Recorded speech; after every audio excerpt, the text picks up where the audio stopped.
Okay, now we will begin. Thank you for being here today. I'm Rick Larson, president of the Sutherland Institute. It's my pleasure to welcome all of you to what I think will be a really important conversation.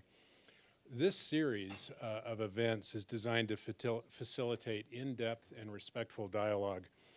I regret that I'm compelled to set some ground rules for it, but given the climate we all endure, I do want to let you know that all we ask of you in attendance today is that you be civil and respectful of those presenting. We have a tremendous opportunity here to present ideas in depth, and we want to take full advantage of that. And pursuant to that, it's my pleasure to welcome Congressman Stewart, and I want to thank him and his staff for being here today, knowing the schedule that he's maintaining this week and throughout the month. So thank you for being here and sharing your thoughts with us. Princeton researchers have found that today the average Republican and Democrat suffers from a level of motivation, attribution, symmetry comparable to that of between Palestinians and Israelis. That is to say, each side thinks their own side is driven by benevolence, while the other is evil, motivated by hatred, and therefore an enemy with whom you cannot deal. This new reality does not bode well because this nation was founded on the exchange of creative ideas. Socially and economically, we owe our success to that exchange of ideas. If we do not regain our respect for the complete presentation and hearing of ideas or opinions, we have no reason to expect the continued fruits of that kind of intellectual competition. This is why Sutherland hosts these gatherings. We host them as private but inclusive so that we can maintain that respectful environment. And with that, I think you'll find this conversation today to be very productive. And looking around this room, I see no risk that anybody would be so disrespectful as to be excused. So thank you. I also want to encourage you, just before we introduce Representative Stewart, that our next event is on August 23rd with Representative Curtis. He'll be speaking on religious liberty. We'd encourage you to register early. As you can see, these events are filling up. And now I'd like to introduce a friend and a man that I admire, Representative Chris Stewart. As you know, he represents Utah's 2nd Congressional District. I always like to remind everyone that he is a New York Times best-selling author, winner of national recognition and awards, and a world record-setting Air Force pilot and the former CEO and owner of a business. He grew up in Cache Valley. He graduated from Utah State University, where he earned his degree in economics. Upon graduation, he joined the United States Air Force, and there he distinguished himself as top of his class graduate in both officer training school and undergraduate pilot training. He served for 14 years as a pilot in the Air Force. He holds 3 world speed records. This is why he's never late for events. He holds 3 world speed records, including the world's record for the fastest nonstop flight around the globe. He is a prolific and best-selling author with 18 books to his credit. He serves as a member of the House Appropriations Committee and the House Intelligence Committee. And we'd now like to turn the microphone over to Representative Stewart.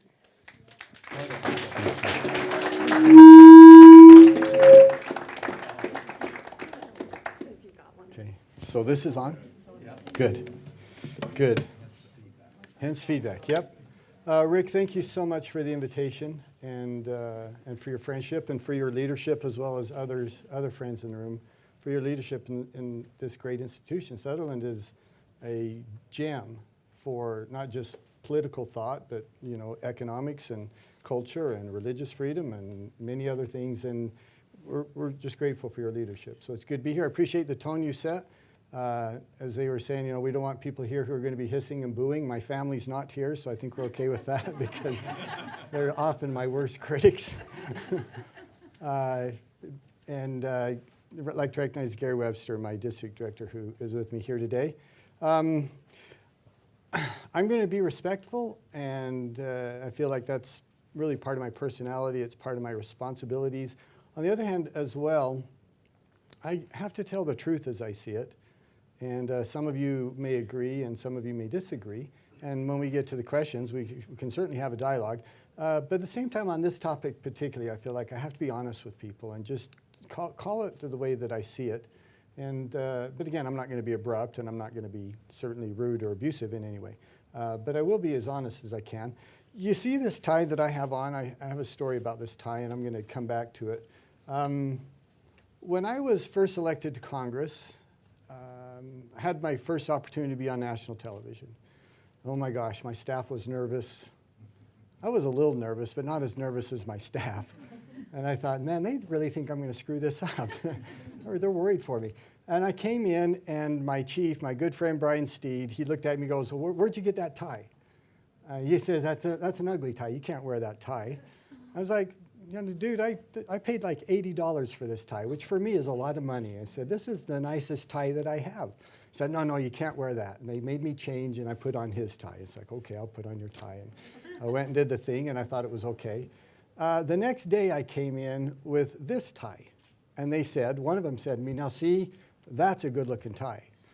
And I said, true story, I bought this with Gary, by the way, in Abilene, Texas, in 1979 at Kmart. And I paid like $4.99 for it. So that was the good-looking tie.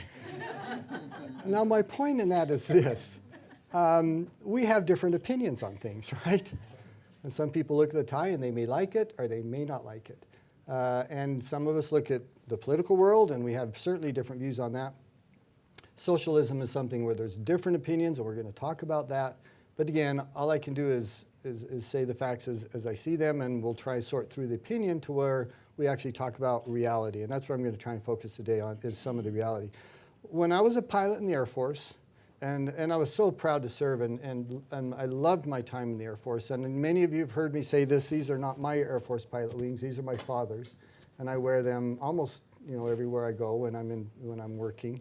And 5 of my brothers served in the military. It's kind of deep in our DNA, and I loved serving. But when I was a young lieutenant in the Air Force, this is in the 80s and 90s, I expected we might fight the communist socialists in the Fulda Gap of Germany. I did not think that we would be fighting that idea in Congress, in my own country. But we truly are. And there was a kind of seminal moment for me when I realized, this is something we really have to talk about, and that was when President Trump at his State of the Union, he said, we will never be a socialist country. And almost every one of my Democratic colleagues sat on their hands, and they would not clap for that statement. And I remember watching them and thinking, what are you thinking? Do you really think that socialism is the future of our country? Do we really think that's the best that we can give our children? That that's the best model, economic and political model that we can give our children for their future and so they can have some hope? And the truth is that many people do. They genuinely do, and they're being thoughtful about it. And I'd like to just read for you a couple of quotes here, which are, I think, it's stated pretty clearly. Bernie Sanders says that, quote, democratic socialism means that we must create an economy that works for all, not just for the very wealthy. Well, that sounds fine. That sounds swell. Danny Kratz, who's a popular socialist writer, he says, socialism is a society whose top priority is meeting all of the people's needs, ranging from food, shelter, healthcare, to art, culture, and companionship. Well, I can understand arguing why you'd want it to meet people's needs in food and shelter, but companionship and others seems like maybe a bit of a stretch, but that's what his thinking was. And one of the most well-known socialist Democrats now is, of course, a colleague of mine, Alexandria Ocasio-Cortez, and she writes, as an example, in the wealthiest nation in the world, working families shouldn't have to struggle. And you read those quotes and you think, well, how could you disagree with that, right? My friend Alexandria Ocasio-Cortez is saying she's going to make it so we don't even have to struggle. Who could argue with that? And some will argue that if you don't believe that, then you're evil, or you're greedy, or you're selfish, and you're not willing to share. And many Americans, and especially young people, although in my conversations, it's not just young people. I've had the opportunity to speak on this subject in various places around the country, and it's not just young people who have taken this view now. But they look at me often when I discuss this, and there's implied in in their demeanor and their argument, you're a bad person for not wanting to support us in these arguments. But here's the reality. History has shown, and I'm going to dive into this a little bit, history has shown that this is a fantasy. This is an absolute fantasy. Socialism always leads to misery and oppression and pain for people. It's been tried dozens and dozens of times. By one count, a scholar that I had a chance to sit down and interview for our podcast, by one count in the last century and maybe a little bit on the edges of before and after that, 78 times it's been tried. And it has failed every single time. And the list is long. And you all know it. I don't need to read through 78 names of countries. But of course, the one we think about now primarily is Venezuela. But you could look at North Korea. You could look at the previous Soviet Union. They're not really socialist now, although their foundation is, or something different than that, a kind of totalitarian socialism. You could look at South American countries, Central American countries, Eastern European countries, and a lot of nations in between. Now, having said that, I want to acknowledge two important things that I think are, for us to be fair in this, we have to recognize as well. And the first is that free enterprise and capitalism is not perfect. It has its flaws, and it has failed us in some ways. There are still poor among us. And if you don't believe that, then you haven't walked out more than a block from where we're sitting right now. Because as Gary and I were driving down, we passed a bunch of them on the street out there. Now, there's a lot of reasons for that, and we could talk about that another time, but the reality is there are still poor among us. The second thing is income inequality is a problem, and it's a growing problem. And it's something that we're going to have to be serious about addressing at some time. Interestingly, though, in the last generation, in about my adult lifetime, we've had two eras where income inequality expanded more than the average. One of them was under President Clinton, and the worst one was under President Obama. So I want to address income inequality, but I think it's a fair proposition is under Democratic leadership, did the problem get worse or did it get better? And the economics on that are also pretty clear. Now here's a Republican failure, to be fair. We have to recognize that we don't have pure free market. We have something, a hybrid of that, and that's crony capitalism. And that it has its faults as well. And many times, and believe me, that's why I'm adverse to the expansion of government power, because that allows us to pick and choose, in too many cases, what businesses will be successful, what businesses will get the government favor or the government grants or the government money or the government regulations or tax incentives. And again, that's something I think the Republicans have to be willing to address. And then the last one is this. You could argue, I think, pretty effectively from an economic point of view, and I don't think they mentioned in my introduction, I got my degree in economics. Now, I don't consider myself an economist, but I think I have a basic understanding of it. And you could look at it and pretty clearly understand that the Great Recession, the recession of 2008, was at least aggravated because of overregulation and in some cases because of underregulation. And there is a role for government in regulating in an appropriate manner our economy, and we have to find that fine line where we don't overdo it, but in some cases don't ignore it and let some things, the laissez-faire, the invisible hand work without some government direction because it's necessary. So I recognize the first thing that, once again, free enterprise is not perfect. And we simply have to do better at that. And if we're going to stand here, if I'm going to stand here as a Republican, as a capitalist, as someone who argues for the free market, and if I'm going to argue that this is the preferred method, I have to be willing to recognize its faults and how we're going to address those faults as well. The second thing I would say to you, and I'm just say this briefly, but I wish we could elaborate it, but it is the purpose of the federal government is not to ensure that all men are equal. It's to ensure that all men are equally free. And our founding fathers understood that. It can't ensure that all men are equal, but it must, as best it can, ensure that all men are equally free. And that's the essence of I think, democracy, free markets, and free enterprise. Now, you're going to hear me say this a couple times. You're going to hear me say, but wait, because then I'm going to advocate or make the arguments that I've heard others make in why they don't agree with me or why they're proposing something else. So some will say, but wait, we're not really proposing socialist ideas.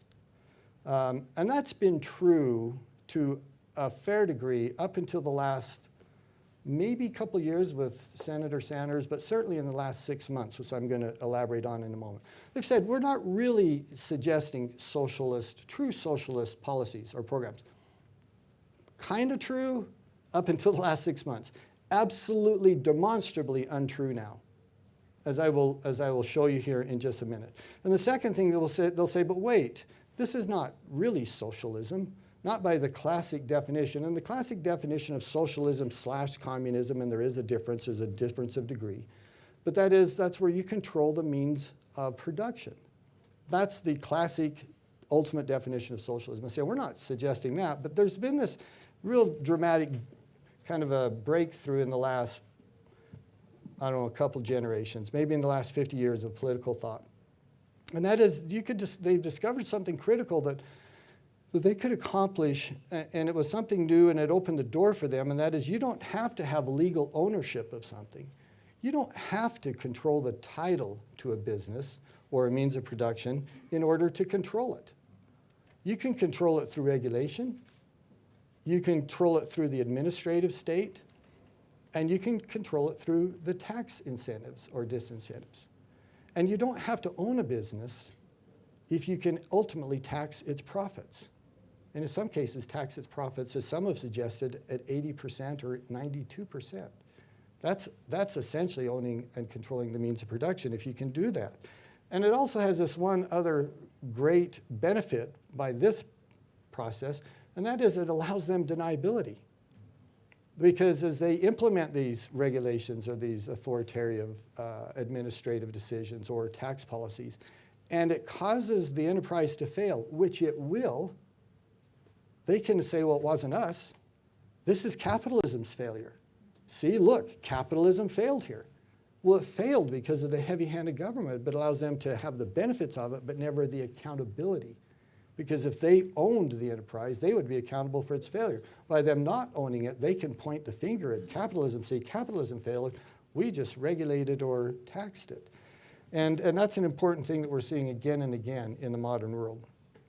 Advocates also say, but wait, we don't want to be socialists like North Korea. We want to be socialists like Norway, like the Scandinavian countries. And, Senator Sanders, who's, God bless him, I'm so proud of him about this. He's honest with people. He's been a socialist his entire adult life. He runs as a socialist, as an independent. He's never tried to fool people. He says, I am a socialist. These are the things I believe. But interestingly, one of the presidents of a country in Norway, I'm not going to identify which one because this is private conversation, although I think many people reported it, she called him in the last election and she said, quit referring to us as a socialist country. We're not. She said, the only people who think we're socialist are Democrats in the United States. We don't think we're socialists. Our people don't think we're socialists. We consider ourselves a free market economy with just very generous welfare benefits. And that's a fair description of that. I have here from, a source that, I think is terrific on this, and it's the Heritage Foundation, but there's others as well. There's the Fraser Institute, the World Bank, and the World Economic Forum. These are the listings of the freest economies from a market perspective. The United States comes in at number 12. You know who's one step above us? Iceland. Do you know who's one step below us, 2 steps below us? Denmark. Many of the Nordic countries are some of the freest countries in the world. That's out of a list of 180 nations. That's not out of a list of 30 or 40. That's a list out of 180 nations. And they recognize we are free. You know who has a lower tax rate than the United States, even after our recent tax reform? Is the Nordic countries. Because they recognize that low business tax rate is what generates the economic prosperity where they can then afford a generous welfare state. All right, now let me talk a little bit about this thing we started out with earlier, and that is that I said, well, I don't think many of the ideas have been truly socialist, but I think they are now. And let's explore that just quickly and give some illustrations of why I think it is. And you're going to hear me say a word 4 times, because it's a word that distinguishes what I think has been proposed before and what we're seeing now. The first thing I would talk about is Medicare for All. $32 trillion is what this will cost. $32 trillion. I tell you, no one in this room really understands what 32 trillion is. It's a lot. But a lot of people, I've realized as I talk about this, they don't care. For one thing, the number is so large that they don't understand it any longer. And the other is they think, well, it doesn't matter because someone else is going to pay for it. Here's the reality. If you actually paid for Medicare for All, and by the way, those who propose it don't have any intention of paying for it. Not in a real way, as I'll show you in a moment. But if you actually paid for it, you at least double the taxes for every American taxpayer and every American business, which gets you to about 31 trillion. So you don't quite get there, but you get close, if you double everyone's taxes. And the reason is this. Right now you have, this is roughly, but it's about right. Right now you have about 3 workers who are supporting every one person on Medicare. This will inverse that. You're going to have 2 people on Medicare supported by every single worker. And you can't do that unless you're raising taxes. And you're not going to do it just on the rich. You're going to have to do it on every American taxpayer. And the last thing is this, and I said I was going to mention this word 4 times. This is the first time I'm going to say it. The thing that kills this, the political argument that kills this, it isn't the money. I've realized that. It's that when you point out to Americans, it will take away your private insurance. You have no choice. I won't ask you to raise your hand, but if I ask you in the room, how many of you have private insurance and how many of you want to keep it? I would say to you, not under Medicare for All. You are compelled, and there's the word, you are compelled to go on the government program and you have no choice. And for most Americans, they say, no, don't take away my private insurance. But you have no choice. You are compelled. The word is compulsion. Let's talk about one more. This is too easy. The Green New Deal. So Medicare for All is something like 32 trillion, maybe 32.8, maybe 33. The Green New Deal, and some people deny this, but it's actually at least this number and probably more, $93 trillion. Recent report just actually this morning, it costs the average American household $70,000 in the first year and $250,000 in the first 5 years. Makes air travel illegal, takes that away. Millions of jobs, good jobs, including jobs here in Utah, in the energy industry, disappear.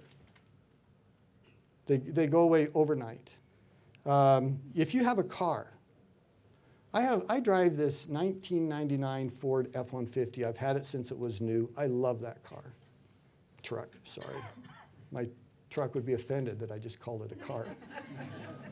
I love that truck. If the Green New Deal is implemented, that truck will be worth, well, it almost is worth 0 now, but it'll be worth 0 overnight. You're not going to be able to sell it. And all of you who drive anything but an electric vehicle, try selling your car or your truck, because it's going to be worth nothing because no one's going to be able to drive it. And then go try buy an electric car. And how much are you going to pay for that under the current production standards which they have, which are very, very difficult to ramp up. By the way, because of rare earths, very difficult, probably impossible to build the batteries that we would need for everyone in the United States to drive an electric car short of the next 30 years. And how much are you going to pay for your electric car? Your house is going to have to be redesigned or remodeled or rebuilt in some circumstances. It even redesigns agriculture. I grew up farming and ranching. And the tractor that I drove wouldn't be allowed to be used under the Green New Deal. By the way, as a bonus, it goes after welfare as well. Again, you can't accomplish any of that without compulsion. You have to force people into that. You have to take away their car. You have to force them to rebuild their home. You have to take away their air travel. One more, student debt. And I'll use my family as a great illustration of this. I have 6 children. I love my kids. They're great kids. I'm a little embarrassed to say this.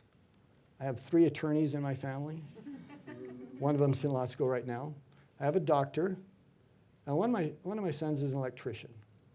So some of my sons go to law school and medical school. They're going to make a lot of money in their lives, but they have enormous student debt. And we're going to say to my other son-in-law, who is an electrician who went through trade school, paid for it himself, you have to pay for their education. and they're going to make $500,000 a year, and you're going to make much less than that, but you still have to pay for their education. How in the world is that fair? How in the world is it fair to take someone who's working in a trade and force them to pay for other kids who have, by their own decision, made this economic analysis? I'm going to absorb debt, but I'm going to pay for it because I'm going to have a great career. It was a good decision. But we're going to say, you poor people, we're going to pay for that. We're going to force this guy who's laying cable or milking cows or working construction, we're going to have them pay for your student debt. How in the world is that fair? Well, once again, that word compulsion. The last one, Elizabeth Warren's wealth tax, which she says, and I'm going to quote this because it's just hilarious, the funding will be used to pay for Medicare for all, student loan debt forgiveness, and free higher education. Her proposal is a 2% tax on all wealth above $50 million. 2% tax on $50 million, you're going to pay for Medicare for all, student loan debt, student loan forgiveness, and as a bonus, higher education. It raises $2.7 billion, or trillion dollars. It doesn't even begin to pay for it. But here's the deal. Every one of those individuals are compelled to tell the federal government, how many shoes do you have? How many cars do you drive? Where's your house? What other assets do you have? List everything you own, and we're going to tax it at a 2% rate. It's clearly unconstitutional.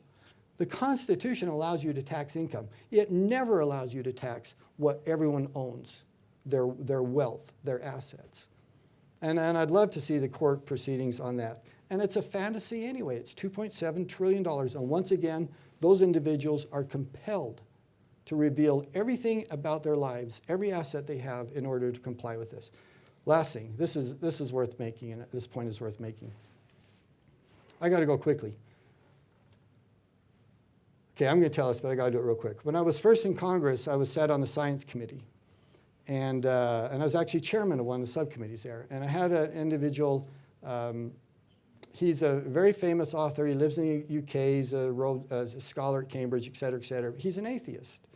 And he's made a lot of money and sold a lot of books about atheism, which is great. You know, I think that's fine. And he came to meet with me. And by the way, when I tell the story, I want you to know that he and I have developed a friendship, and we've kept in contact with one another. But the premise of him coming to meet with us was the idea that you can't be on the Science Committee and be a Christian. They're just incompatible. So he sits down, and he's got 6 people with him. He had someone there to take pictures, and someone there to take notes, and someone there to carry his briefcase. He had this entourage with him. He comes in, he sits down, and we have a chance to chat, and then one of his friends is introducing him. And he's introducing me, says, you know, this is Richard Dawkins, and he's blah, blah, blah, and blah, blah, blah, and all these books, international bestseller. And he says, and he's considered the 3rd smartest man in the world. And he goes on, and I was like, wait, stop. He says, that begs a lot of questions. If he's the 3rd smartest man in the world, who's the 1st smartest man in the world? And they said, I can never remember his name, the guy in the wheelchair. Stephen Hawking, right. He's considered the 1st smart man. And then someone else was 2nd. I said, how do you know there's not some guy in India who's really the 3rd smartest man in the world, and we just don't know anything about him or who he is? Okay, well, he might be, but he's considered 3rd. Okay. So we start this conversation, and he says first, I'm trying to remember, he says, well, you're a Christian, right? And I said, yes, I am. He said, well, how old do you think the Earth is? And he expected me to say what? 7,000 years, yeah. I said, well, I think it's like 3.2 billion years or something like that. Is that close? So he was a little taken back. He says, well, I thought you were a Christian. I says, yeah, but, you know, my faith teaches that, you know, we've never took a stand on that. And I think the science shows the Earth's been here more than 7,000 years. He was a little taken back. He says, well, you know, and you mentioned this other member of Congress who's on the Science Committee with me. He says, well, he thinks the Earth is only 7,000 years old. It's like, yeah, I know, but you gotta, I think, just give people a little latitude for their faith and for science and allow them to make their own separation. Well, that makes no sense to me. He says, let me ask you this. Would you, if you were really sick, would you go to a doctor who thought the Earth was only 7,000 years old? And I said, well, is he a good doctor? He said, yeah. I said, well, then sure, I'd go to him. And he said, you'd go to a doctor who thinks the Earth is only 7,000 years old? I said, well, the 3rd smartest man in the world just told me he's a good doctor. So, of course, I went to him.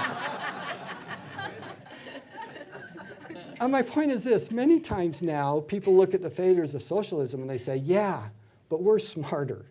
We're going to do it right this time. All those 78 times it failed, don't worry about those.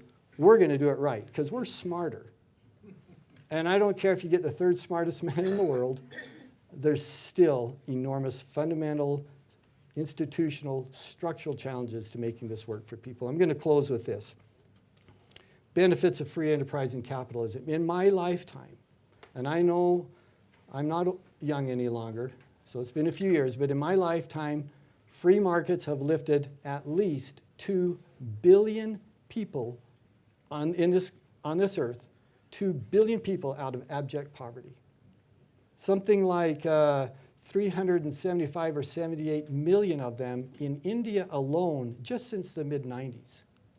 It's eliminated 80% of abject poverty in the world. We didn't do that through communist rule. We didn't do it through socialist implementation. We did that when Africa and many Southern and Central American nations, as well as Asian countries, turned away from the socialist model and began to embrace some measure of free enterprise.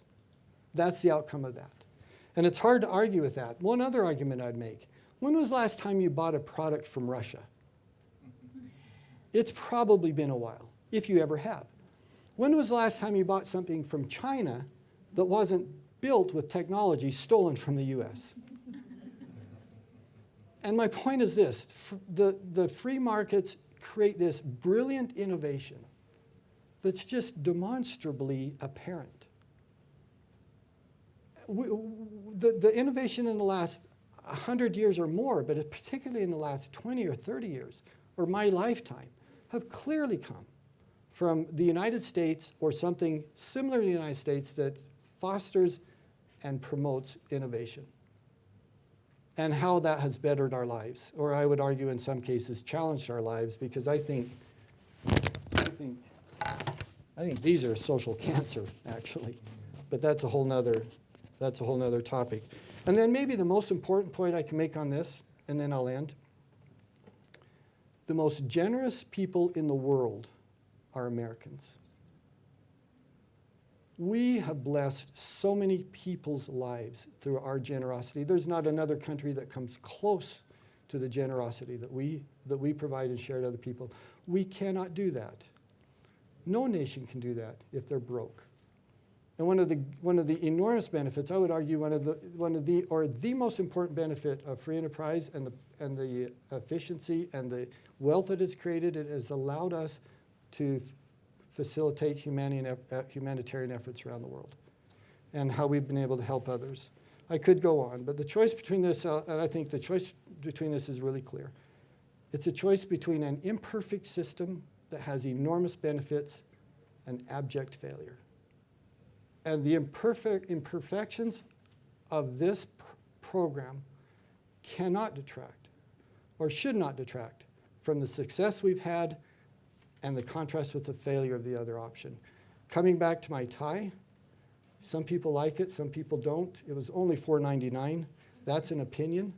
Much of what we've talked about here is just the truth. And I hope that we can help people to see that. Thank you for the opportunity to be here with you. It's an honor to be with you in this group and this organization. I appreciate the chance. Are there any questions? Well, I'm out of time. I have 2 minutes. We want to allow, I am not the smartest guy in the world, so I failed to tell you something.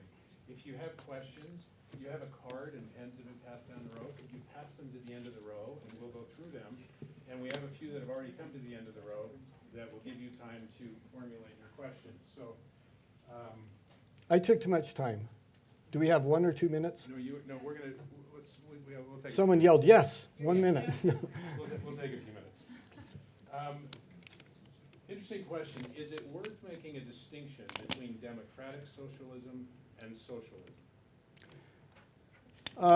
Well, I guess you would have to ask a democratic socialist this, because I don't know what the answer to that is. I really don't. I mean, I know that I'm going to let someone else make that argument, because I don't understand the distinction. The programs that I suggested there were all made by democratic socialists. I suppose there are hardcore socialists who truly say, we're going to own every factory or we're going to control it. That's certainly a distinction. But I think I'll let them make that argument. Okay. We had committed to ask probing questions, even no matter the perspective, so I'm going to ask this one. You can make the argument that free enterprise is equitable when it's equitable for everyone. Then you get into the slippery slope of what is equity. But is it reasonable that people would take the perspective that if privileged businesses are benefited through tax programs, that's essentially another form of socialism? I think you touched on this. Yeah. So how do you explain to someone benefits corporations that are perhaps subsidized by taxpayers? Why is that not socialism in the making? Well, it is, and I hope to point that out. That crony capitalism, although I don't know I would describe it as socialism, although there is an element to it that I think it's something, even in some ways even more corrupt or corruptible. But that is, crony capitalism is much like that. It has much the same deficiencies and much the same flaws. Although there's two different ways that crony capitalism benefits a business. One of them is just through direct subsidies. One of the great examples we've seen, and most of us would remember, so I'll just use it for that reason, Solyndra, which had $400 or $540 million direct subsidies and went bankrupt, and they had nothing for it. Direct government payments, that's one form of it, which I object to. Another one is preferred tax structures, which, although there may be some reasons for that, once again, because there is a proper role in government. For example, I have been a strong advocate for National Institutes for Health. I think there's a role in government filling the market where the market can't or won't. And you can sometimes do that through tax incentives as well. An example that some of you in the room would agree with, we've seen recently, is tax preferences for emerging technologies and green technology. But once again, they have the same corruptible influence as you have in other forms of socialism. It's something that we should recognize and try to minimize. Thank you. I'm going to mix three questions here. One of the reasons that Sutherland engages on this discussion around socialism and free markets, being free market advocates, make no mistake, but we think the appealing language around socialism is the fairness, the caregiving, the compassion. So here we are coming up on a very interesting election year. You've cited specific examples of where inequality actually has seemed to increase in specific areas under Democratic leadership. We have candidates running unapologetically on socialist principles. What is your view when it comes to the voting public? Do you think most people actually understand what they're being offered under a socialist agenda, or are they just responding to the compassionate language? I think it's probably a little bit of both, and we're somewhere along a scale of that. Now, initially, and for some people at the end of this process as well, they are responding to this compassion, and they're doing it, I believe, out of a compassionate heart. I don't think they're doing it because, they want to be one of those smartest men in the world or be those who are in control. I think many of them actually have a compassionate soul and want to help other people.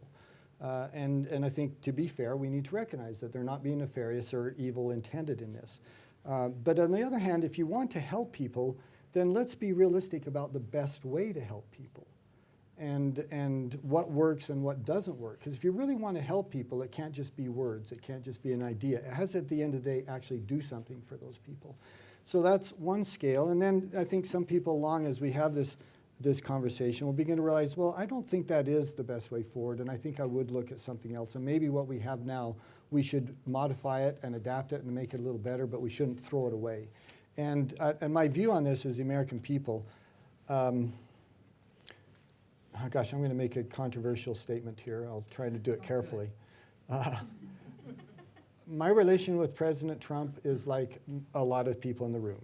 It's a little bit strained for some reasons. I think that he has done a lot to help American people, especially working Americans. He makes my job so much harder in a lot of ways.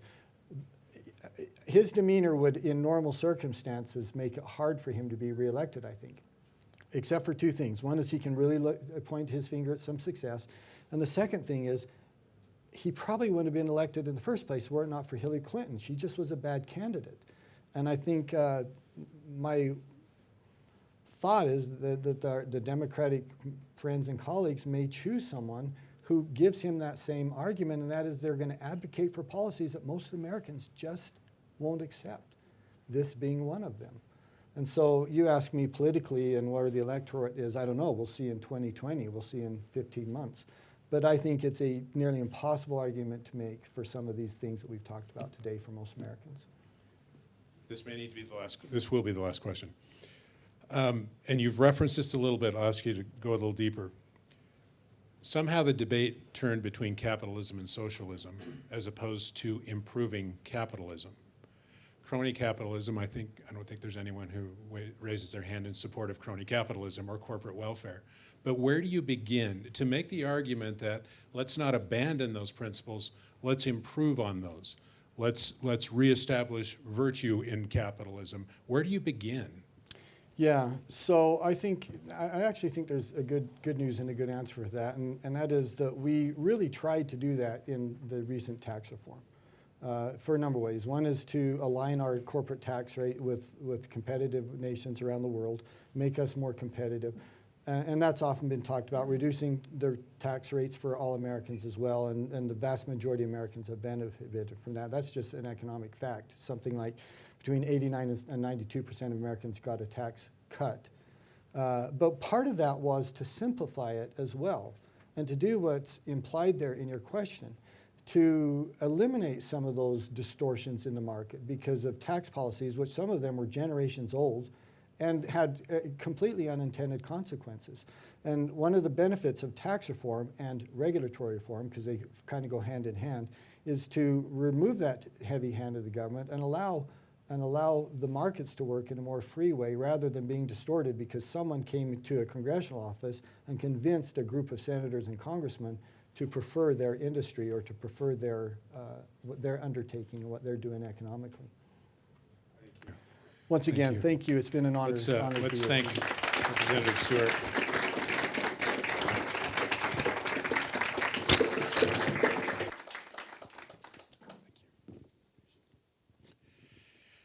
And now it's my pleasure to introduce our next speaker, and then we're going to move into a panel discussion. But I want to briefly introduce Romina Bacha. I don't know if you happen to see an op-ed that she wrote that was in Utah Policy yesterday, but Romina is a leading fiscal and economic expert at the Heritage Foundation. We thank her for traveling here. She focuses on securing economic freedom, controlling the size and scope of government, and expanding opportunity for workers. She directs the Grover M. Herman Center for the federal budget. The center produces the Blueprint for Balance, an annual federal budget plan that was the foundation of President Trump's budget proposal to Congress. Often introduced as an economist who speaks English for making complex topics easily understood, Bacha is a sought-after speaker and panel moderator. She received her bachelor's and master's degrees in economics from George Mason University, and I can tell you from a quick gathering over breakfast and just getting to know her a little bit, she has some fascinating things to say. So please welcome Romina Bacha.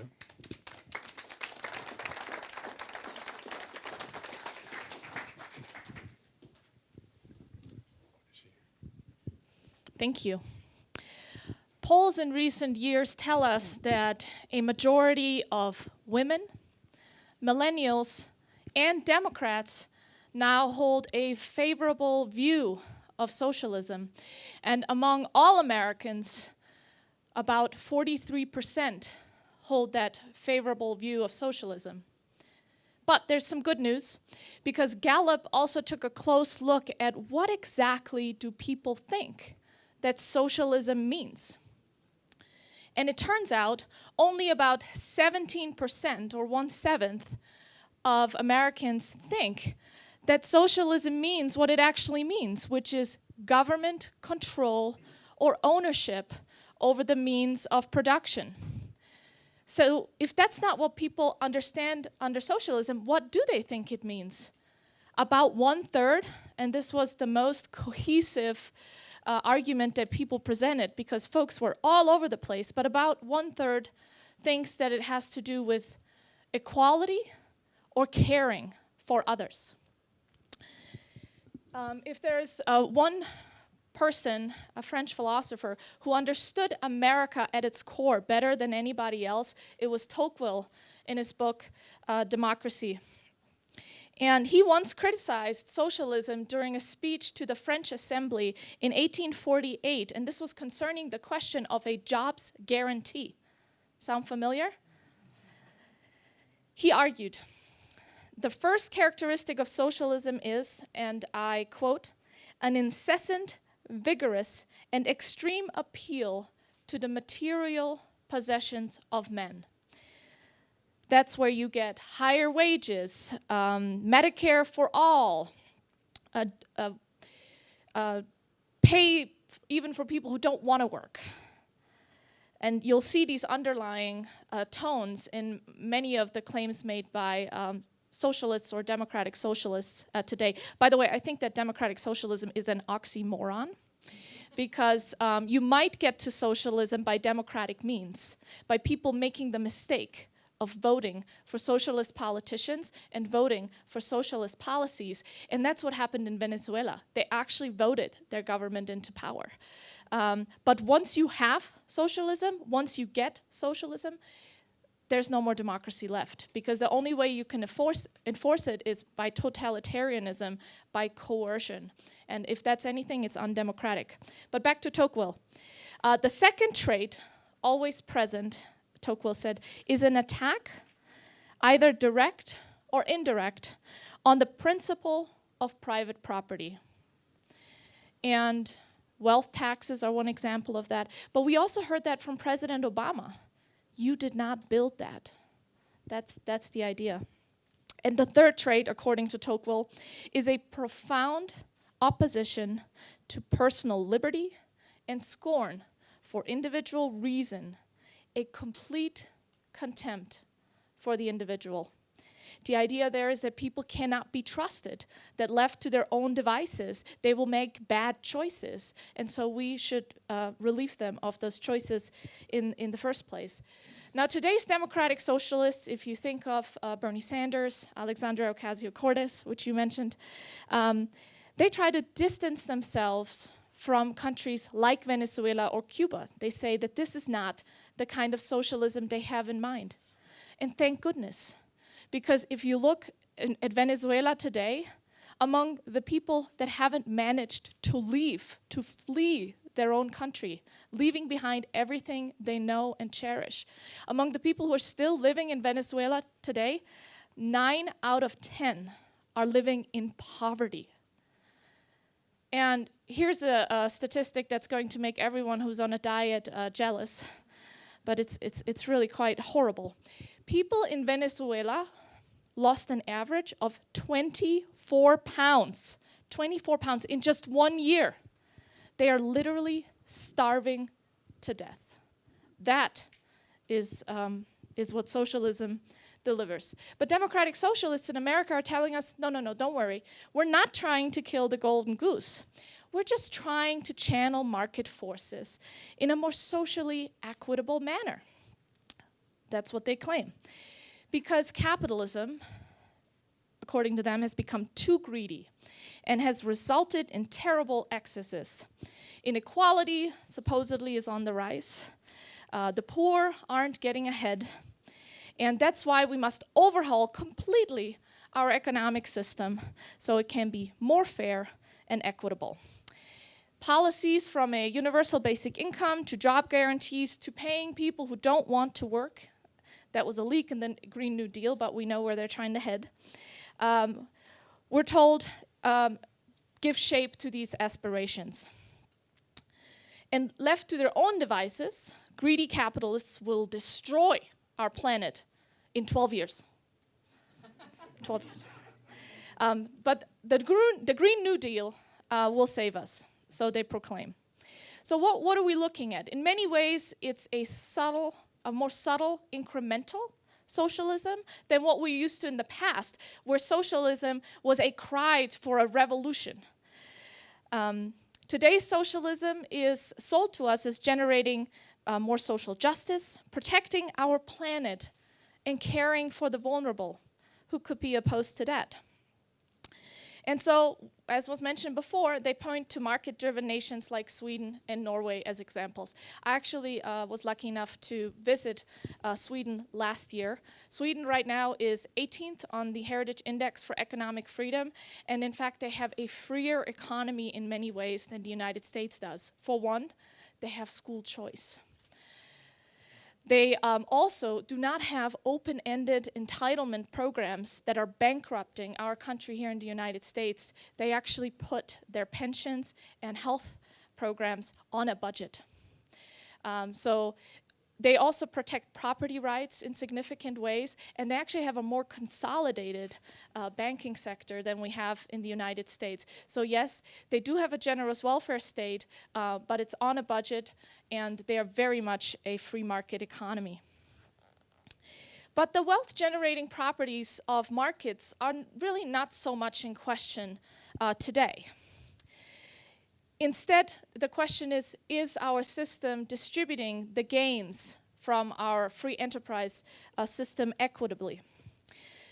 And if you ask those same millennials, 55% of which have a favorable view of socialism today, what they think of entrepreneurs and small business, over 90% think that those are good things. They understand that people operating businesses, launching companies, innovating, creating products that make our lives better are earning an honest living. They are working, they're creating benefits for the rest of society and reaping rewards from that. But there's also a level of disillusionment with today's status quo. And I think that really came to life during the Great Recession in 2008.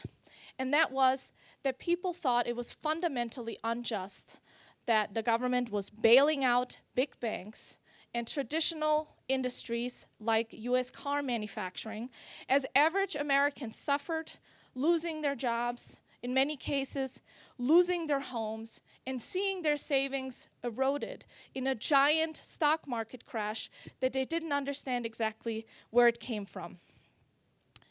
And it was never really explained to them how government policies were creating the kind of risk-taking that ultimately led to our economy's demise. Instead, it was blamed on unfettered capitalism and not enough regulation.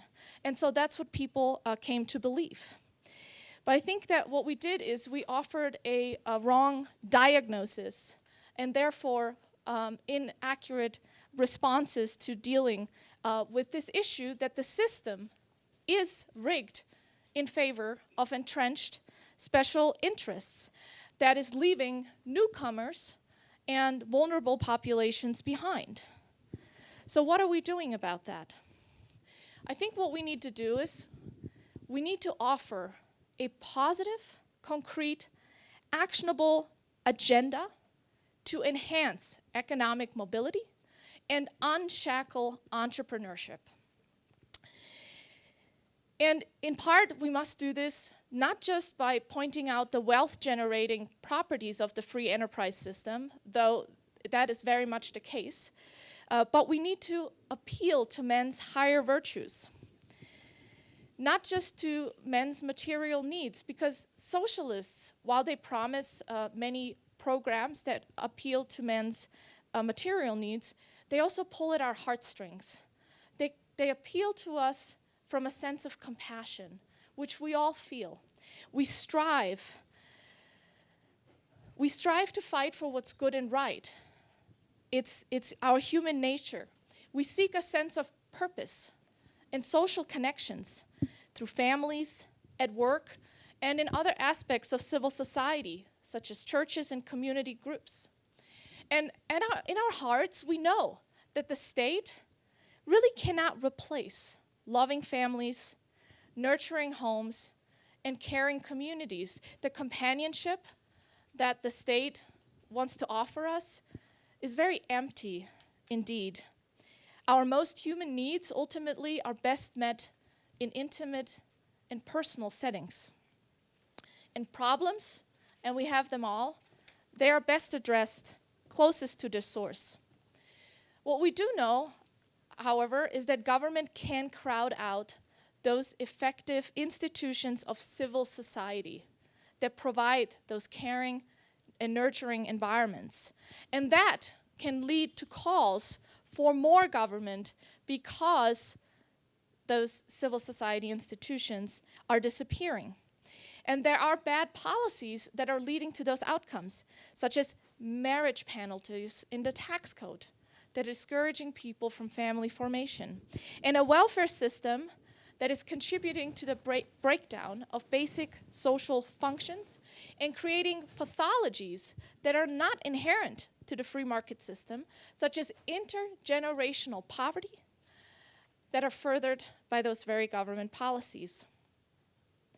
A universal basic income is really no solution, because we know that we get a sense of purpose and social connections from working and supporting ourselves and our communities.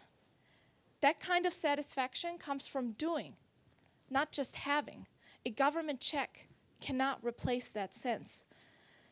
Freedom, not socialism, empowers doing. And so freedom is about so much more than just generating wealth and making our country a wealthier place, although it does that too. So this is where I believe we can stage an effective opposition to what I call the siren song of socialism that whispers ever so sweet in our ears, but will lead to our demise if we succumb to it. Because today's socialists are trying to lure us in by appealing to higher virtues such as our generosity, selflessness, and love of planet, while at the same time exploiting our most harmful vices, including jealousy and envy. While they appeal to concepts like fairness and justice, if you look closely, they turn those concepts upside down. There's nothing compassionate about taking from one person who works hard every day and giving to another who chooses not to do so. We can all agree that we should care for and provide for the most vulnerable among us in our society, but that's not what many of our entitlement systems do today. So we need to ask ourselves, what are we doing to unrig the system, to free entrepreneurs, and to ensure that there aren't industries like the financial industry that are elevated above all others, that don't suffer the same consequences from taking bad actions, but only reap the rewards from good investment decisions? That's not right. That is not free enterprise. So what are we for? And we need to tell people what we are for.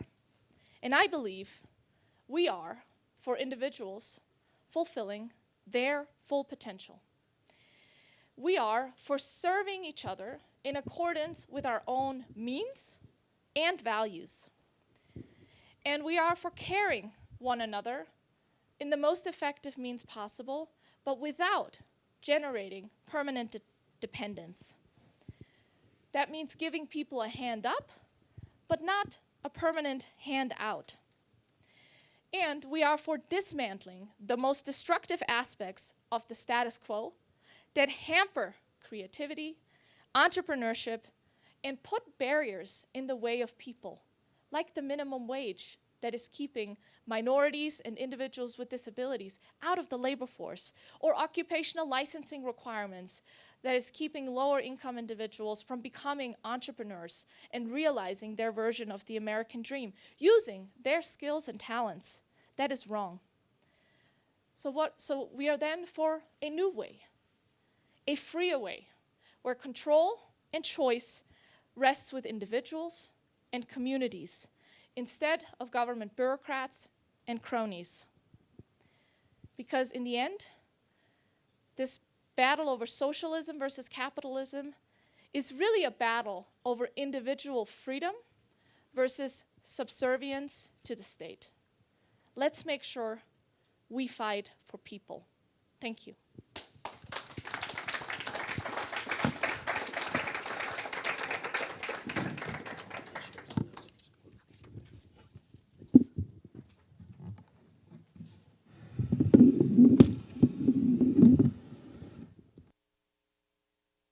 Everybody, my name is Derek Monson. I'm Vice President of our policy work here at Sutherland Institute. We're going to transition to our panel discussion now, and as I get set up, just like to offer some introductions for our other panelists, and Romina will be on the panel, but we have two others, and once we have the chair set up, please come up.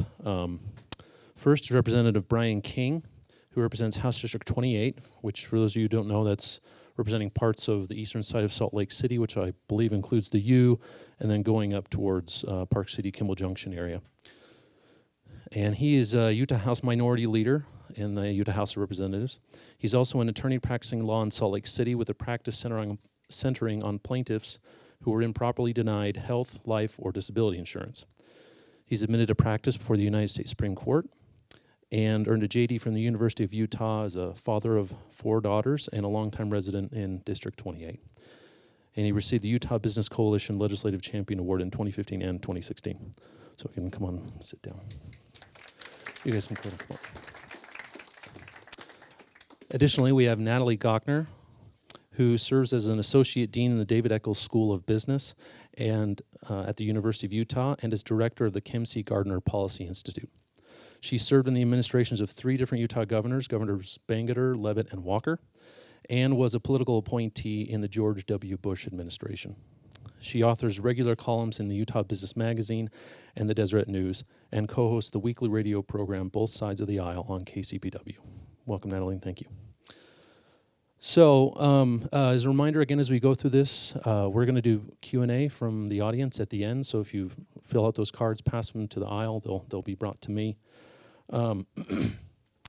So, I want to start talking on this issue, free enterprise and democratic socialism, on the kind of the economic side of things. So I'd like to ask our panelists, what is your honest assessment of the state of our free enterprise? So including, where is it inadequate or broken? Where is it performing adequately, or is it prospering? Kind of both sides of that question. And what are the most pressing economic reforms that you think are needed? So let's start with Romina. I don't know if anybody was going to raise this little card that I found on my seat, and I suspect you've all had it as well. But I think if you take a look at that, we can tell very quickly where the problems are. And that are those items at the top that have become more expensive. And one of the things those items, consumer goods and services, have in common with each other is that those are highly regulated industries, often with very significant federal government regulation, but also on the state level. And so right now we're in an economy that is working for people, and that is working especially for the most vulnerable among us. The wage gains in the bottom quintile of the wage distribution compared to the top quintile, they've been at twice the rate. And this is because we have more jobs now than people looking for work, which means wage earners, workers really have the upper hand. They're seeing their wages go up. They have lots of opportunities. If they don't like where they're working, they can get another job the next day. That is empowering American workers, and that is something to celebrate. But we also know that we have a huge problem with total compensation. That the reason why so many economists claim that wages have been stagnant in the United States and that they aren't rising and that it's contributing to income inequality is because, not because wages haven't been rising, but the portion that workers get to take home in the form of take-home pay versus what gets paid for their benefits, oftentimes that are mandated, healthcare being the biggest one. The share of those costs has been rising. Health costs have been rising significantly, and they have been rising so significantly because of federal and state government regulation that has reduced competition, that has all but eliminated a market system in our healthcare sector. Same with college tuition. 45 million Americans have student loans. Now, those people, for the most part, took out loans because they thought it was a good idea that they would be able to pay them back once they got a better job with their college degree. But they were also sold in a very different way. If you talk to students on college campuses, they can tell you that they're basically being inundated with loans that oftentimes they don't need and they don't want. But it's being presented to them as free money. and they see it coming at them from all corners. So eventually they succumb to it, and it's like, well, I might as well take out a loan. Those are the only loans that you cannot discharge in bankruptcy. That is a federal government protection that basically ensures that anybody, regardless of whether they should be taking out that loan or not, can get that loan. That kind of policy led to our housing crash in 2008, and it will lead to a massive default in student loans, which are backed by the US federal taxpayer. That's all of us here in this room, and that's why that is happening. Childcare at nursery school, and then I'll stop monopolizing the floor. The regulations that are driving up the cost of childcare, they are absolutely insane, and they're often at the state level. It is so expensive for many families to be able to get childcare because of those regulations that it oftentimes doesn't even make sense for one of the partners, whether it be the wife or the husband or whatever else their pronouns are, to even work. And that's because of regulations driving up the cost of childcare. And then we have politicians saying we need paid family leave. Well, how about we make it easier for people to be able to choose the kind of life they want to have? And if they want to have it all and have a career while having children, they're going to need childcare. So we need to make sure that that is affordable. And the best way of doing it is reducing onerous regulations that really serve no purpose other than to drive up the costs. Thank you. Okay, thank you. Let's go to Brian. Thank you, Derek. Thank you, first of all, for the invitation to be on this panel. This is a very important and interesting issue. I think every one of us should be and are suspicious of broad labels without a deeper understanding of what we're talking about here, whether it's capitalism or socialism or free market. The fact is, every one of us are deeply engaged in capitalism and socialism every single day in everything that we do. Do you go out and shop? I'm going to go to the store right after this on the way home. Perfect free market economy that we have that allows me to feel very happy with the choices that I have on a wide variety of things. Are you going to go get a drink out of the drinking fountain? That water system was provided to you through a communal socialist effort that we together as Utahns and as Salt Lake City residents said, we want to have a water system that's clean, that's cheap, that's readily accessible. We love these things about living in Utah. We love these things about living in the United States. We love these things about being human beings. It's not just a Utah or a U.S. Thing that we're talking about here. We're talking about how we work together and independently and grow independently and work together to accomplish the greatest things that we can have for ourselves and other people in this world. So I'm, again, very suspicious of this either-or paradigm here. The fact is, this is a mixed economy that we have in this country. One of the things that I've often thought is a big difference between Democrats and Republicans is, well, first of all, let me say, one of the things that we have as common ground as Democrats and Republicans is we're very suspicious of concentrations of power, right? And we should be. In my faith tradition, there's a wonderful scripture that I'll paraphrase. It says, we've learned by sad experience. It's the nature and disposition of almost all people. As soon as they gain a little power, as they suppose, they immediately begin to abuse it. There is great truth in those words, and that's why it's scripture for my tradition and for me personally. Concentrations of power are the problem. And what you get as the difference between D's and R's is D's say we are suspicious about concentrations. First and foremost, we're suspicious about concentrations of economic power. And Republicans will say, first and foremost, we are suspicious about concentrations of political or government power. Now, the reality is, both Republicans and Democrats have a point. It's an important point. It's a good point. And so my hope is that whenever we talk about these things, whether we're talking about economics, and I was an economics major in my undergraduate work, I'm not like Romina, I'm not an economist, but I do have a great appreciation for economics and for economic history and the value that it brings to these discussions, these important policy discussions that we have, or whether it's about political power. Because in my work, of course, at the Utah State Legislature, I have a sense for politics and what political power means and how it's exercised and how it's accumulated and the connection between money and political power. And if you think there's not a connection, you haven't been living very long. There's an important connection between those two. So let's talk about things that work and make sense. I think that in the last 90 years, since 1929, which is about the time the Great Depression began, we've seen both in the United States and across the country a recognition that there's a lot that we can do by way of working together with the utilized and wisely utilized government power too, to bring to pass a lot of things that will really bring benefits into people's lives, while at the same time, and this is critically important, we've got to make sure that entrepreneurs, and in my law practice, I have as entrepreneurial a law practice as anybody that I know. 99% of my cases are handled on a contingent fee. I don't get paid a nickel unless I get a result for the client. You want to talk about entrepreneurial? I get it. And I love it. I wouldn't do it any other way. So we want the best of both worlds, but rest assured, there are two worlds that we need to integrate effectively. All right, thank you. Go ahead, Natalie. Good morning, everybody. Happy to join you here. I am trying to just add value to what the other two panelists have said.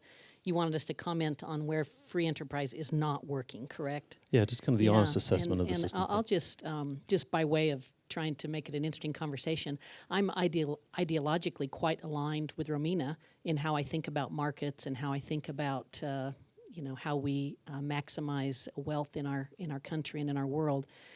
And I also love the great common sense that Representative King always brings to things.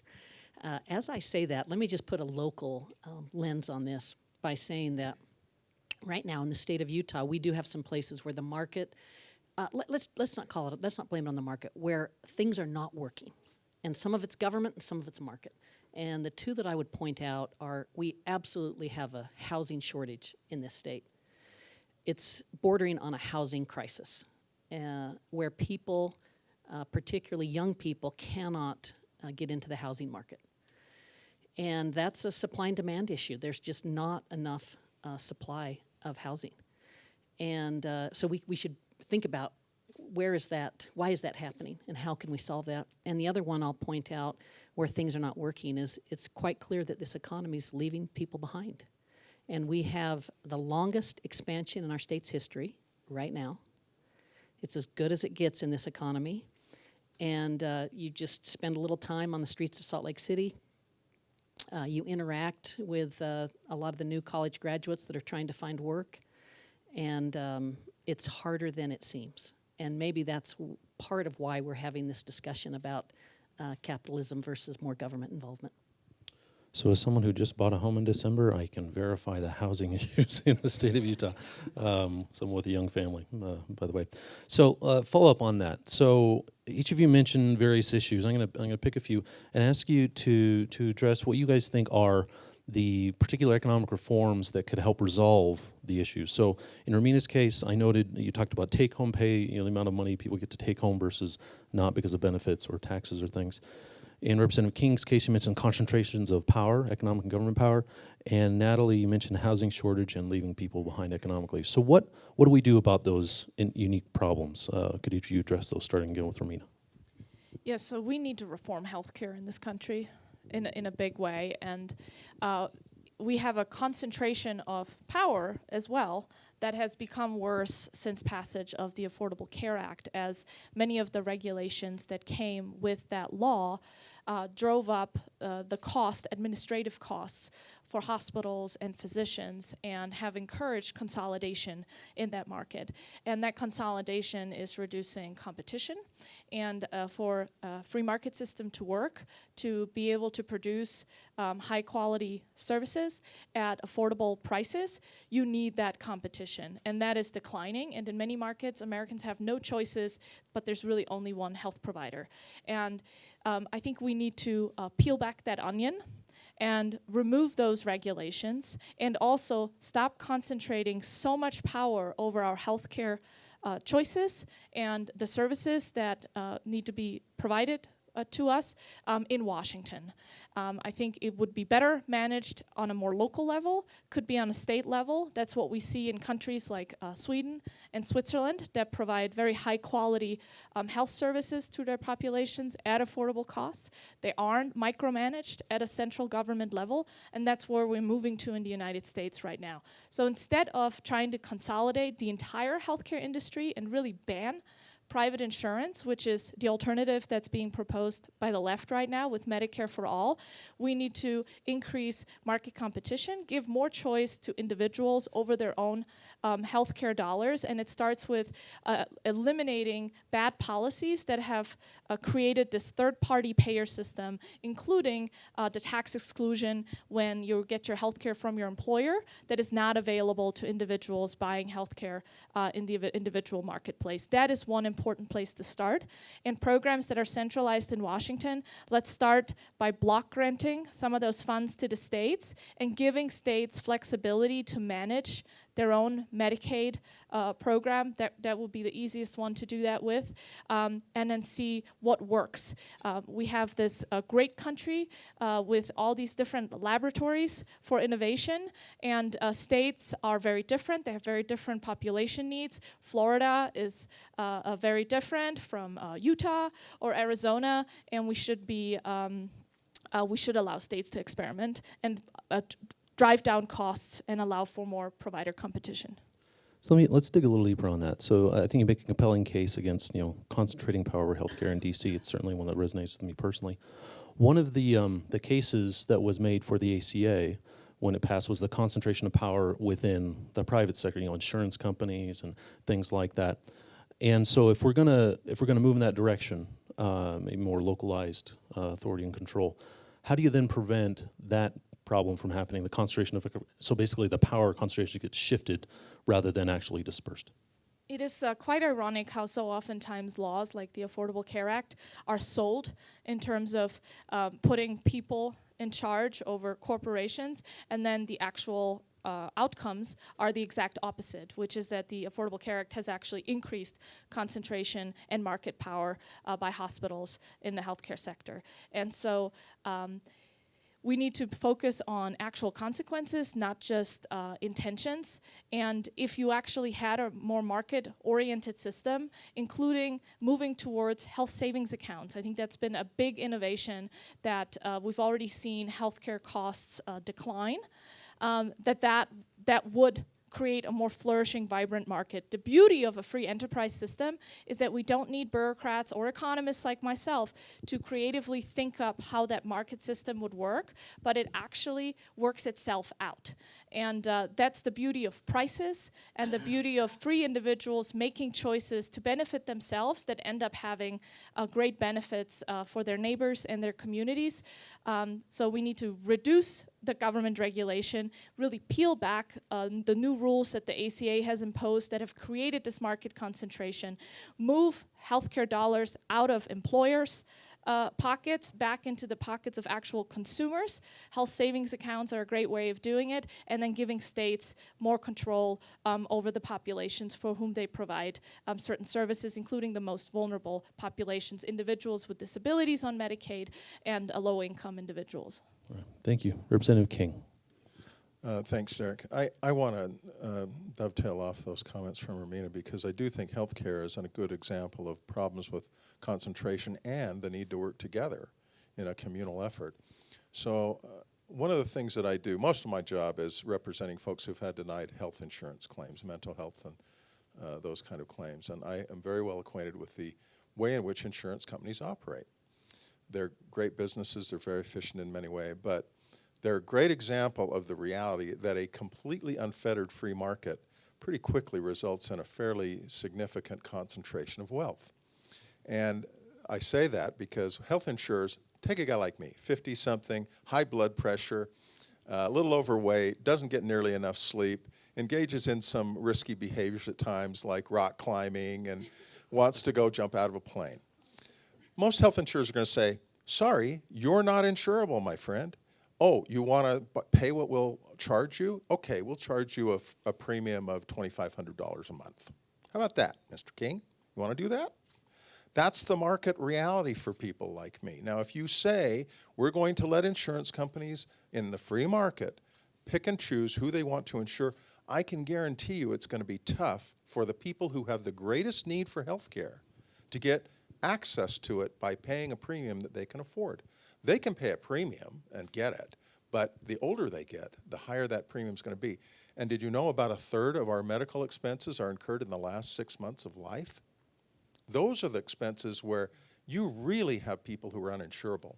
They can't get it. So one of the things that you've got to have with a free market is some regulation or some prohibitor that prevents insurers from just simply charging, picking and choosing however they will who they're going to insure and who they're not going to insure.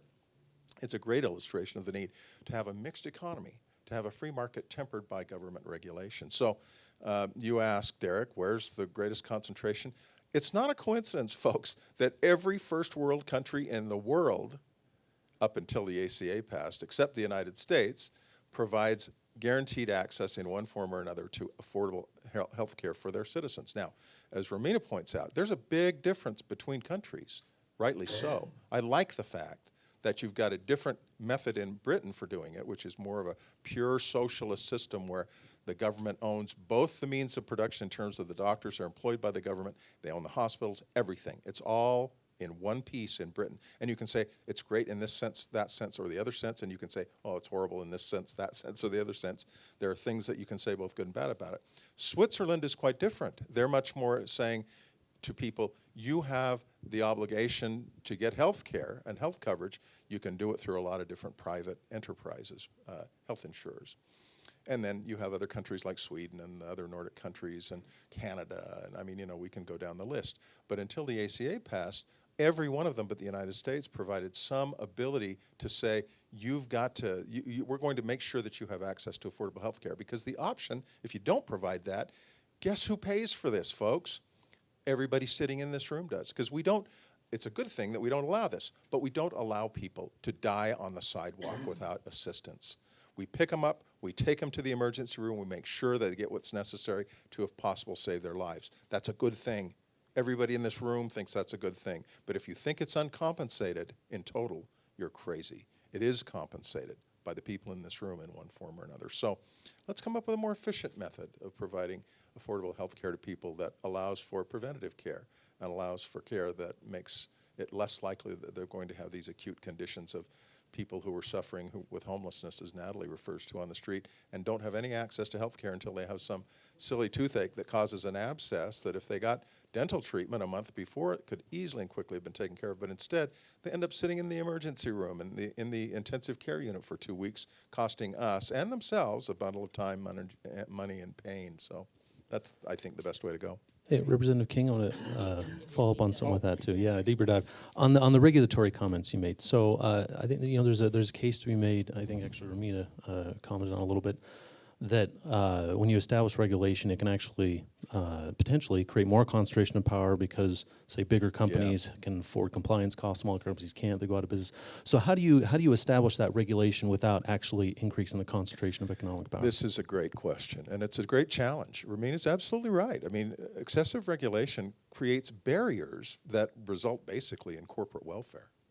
It results in giving money to corporations, giving power to corporations to maintain their position of preeminence in the market, because people who would like to challenge that can't overcome those regulatory barriers. There's a real point to be made there. Something that we deal with up at the legislature, all state legislators deal with it all the time. And that is, you've got people who have the money to pay lobbyists coming to us and saying, this regulatory barrier needs to be increased or decreased in a way that they find self-serving and self-interested from their perspective for their financial interests. So I think it takes wise policymakers. I think it takes good information from people like the Heritage Foundation and other foundations about, here's a way of approaching the regulatory framework, policymaker, that avoids to the greatest extent possible these problems, while at the same time deals with the other problems that exist in an unfettered free market. Those are the kind of conversations I want to have more of.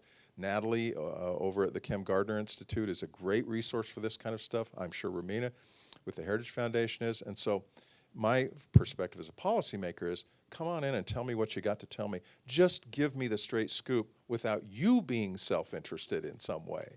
That's what I'm concerned about, is the people who hold themselves out for me as a policymaker as being objective and neutral and smart and fact-oriented and data-based is, in fact, having an ulterior motive or, you know, a client whose interests they're pursuing themselves. Thank you. Natalie, about on housing and leaving So people behind. Sorry. it was mentioned that I spent some time in the George W. Bush administration. One of the agencies I served in was Health and Human Services. So I love talking about healthcare, and I hate talking about healthcare. And I want to talk about housing because that's the issue I brought up. But I'll just say on the healthcare front, our former governor, Mike Leavitt, and former Secretary of Health and Human Services, goes around talking about the big lie, the big lie. And the big lie to him is that our solutions to our healthcare challenges are going to be thought out in Washington and pushed down to the states, and that really it will move upwards from innovations in the states. And I was really disappointed to see the Trump administration not, it appears, approve our work requirement waiver for Medicaid expansion. So just a thought, just put it out there, Brian. On housing. So I mentioned that we have a housing shortage in our state. If you think about the policy remedies to that, so there's some regulatory issues. The market's demanding smaller homes, less expensive homes, maybe higher density, and regulation's not giving us that. We also have, I think, two policy missteps. The tariffs that have made housing costs more expensive to local home builders. And then we have failed to reform our immigration system. We have a labor shortage in our state. Our unemployment rate's about 2.6% in Utah. These contractors that want to, build the supply that's needed are not able to find the laborers. So there's some pretty easy policy remedies. I don't want to say they're easy to do, but they're easy to understand why. Could you specifically comment on housing? So one of the issues we faced in Utah with the Cottonwood Mall, Olympia Hills, is proposals to increase the stock of housing that then generate a lot of opposition among people who live nearby the areas or who live in the neighborhoods that are potentially going to be redeveloped or rezoned. So, and that's just a tricky political wicket to try to get through. So, how do you navigate that? If someone comes to you, Natalie, say local city council person, mayor, and said we want to do some of these things to increase the housing stock, what do you say to them? I think it's like a lot of things. We need better information. We need more light on these issues. So if we talk about the Cottonwood Mall issue, I think most of you will be able to get that in your mind. That was two local developers who had proposed a mixed-use development for the almost last remaining large swath of land in the east part of Salt Lake County. The land has lied vacant for a decade. There's a lot of wealth that's foregone because of that. And this got the unanimous support of the city council in Holiday, and then a voter referendum overturned it. And I think that's a failure of understanding. That property is owned by the Howard Hughes Corporation. Who knows what's going to happen to it next? I realize there's another proposal floating out, but they had to get a unanimous support from the city council, they had a pretty good proposal with a nice mix of what was going on. And so I think a lot of times the solution comes in better data, better information, more understanding. So one of the studies that we're embarking on at the Gardner Policy Institute is we're going to help people understand what happens to property values when you have a higher density development next door. I think that'll help people see some things. That's great. Don't know yet, but we'll see. Yeah, thanks. All right, let's move on to, we're now going to reference this little chart that you all have on your seat, and I emailed it to the panelists, but I'll pass a copy of them to them so they have it for reference. So what this chart shows, right, as Romina kind of summarized, is price changes in various industry sectors over time. And some argue that these price trends point toward the idea that we need more free trade, more market competition. Others argue that they show why the government actually needs to have more involvement in the economy. So, there's a case made on either side. Regardless of where you all fall in that discussion or debate, What do you think these trends have to kind of foretell about the future of America's economic system? Will they push us in a more free market or free enterprise direction, or in a more kind of supporting socialism direction? And I'd like to start with Natalie on this one. Thank you. I'm glad you started with me, because I wanted to just put out a sort of contextual item that I think the other two panelists could comment on. When I look at this chart, at least on the healthcare lines, I see something really important happening, and that is there's this saying that demography is destiny. If you can understand your demographics, you can understand your future. And we have a rapidly aging population, and it affects all of these issues. And I want to just put that lens on this issue. So as you look at healthcare, prices are rising rapidly because there's a lot of demand for healthcare, and because there's a lot of innovation in healthcare, and a lot of people, baby boomers, who are living longer and demanding these services. And I think it's important for us to, as we comment and think about these things, to think about the demographic realities we're facing. If I can, for just 1 second, let me now put the free enterprise socialism lens on demographic change, if I could. Please. We have a handoff occurring, a generational handoff occurring between the baby boomers and the Gen Xers and the millennials, and it is an astounding handoff indeed. I jotted down these numbers, and I'm doing the Utah approach, but in Utah we have 511,000 baby boomers. They're about 16% of the population. The millennials and Gen Xers are 1.3 million and take up 43% of the population. And until Congressman Bishop was doing what he was doing yesterday, it looks like, Governor Herbert will be potentially the last baby boomer to be governor of our state. All of the presumed candidates, announced candidates, people they're thinking about are Gen Xers, except for John Huntsman Jr., who knows what he's going to do, but he acts like a Gen Xer, not a baby boomer anyway. And so I think this, anyway, and I have 2 millennial children, they think differently about these topics. They think differently about these topics. So I want to just throw out that demographic lens. I realize it's not exactly related to this chart, but it certainly relates to healthcare. It certainly relates to how people are viewing what's being left to them by the baby boomers. They see debt. They see foreign wars that are unpopular. Most of the millennials became of age during the Great Recession. That's when they entered the job market and were deeply affected by that. And that's the lens they view the world. It's not the Iron Curtain and, the fall of the Soviet Union. That is not their reality. I'll tell you the thing that impresses me about this charter that I'm struck with, Derek, is it seems to me, and I'm sure that I'll be interested to hear what Romina thinks about this, but one of the splits I see between your red lines and your blue lines is the difference between labor-intensive economic activity and technologically intensive economic activity. When you look at some of the more technologically intensive areas, such as the development of computers and televisions and cell phones, computer software, that kind of thing, new cars, you see falling prices, relatively speaking. When you talk about hospital services, there's a combination of both labor and technology, because granted there's some extraordinarily expensive technology. But hospital services and some of these other areas that are really seeing increasing costs, like child care, nursery school, medical care services, college tuition, are more labor-intensive things that and the challenge, the thing that's alarming to some extent about this chart is when you look at the future, you realize that the economic activity that is growing compared to technology are these human intensive resources for human behavior. And that is to say, if you can technologically figure out a way to replace workers, they will be replaced relatively soon.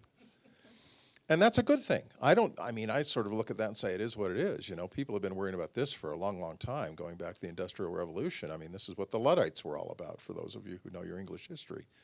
They basically set out to destroy the machines that were taking over their industrial jobs. Why? Because they were so threatened by the loss of their livelihood. And with good reason. You see it today for people in coal country, for example. But the challenge that we've got is not to say, yeah, you should be afraid and threatened. The challenge that we have as a society and as policymakers is to say, let's help you transition to something that is going to be more viable in the future for you economically in the long term. Technological innovation and progress is a wonderful, wonderful thing. I don't think over the long run that we can look back at anything and say that it's ever been a negative. It's always been a positive.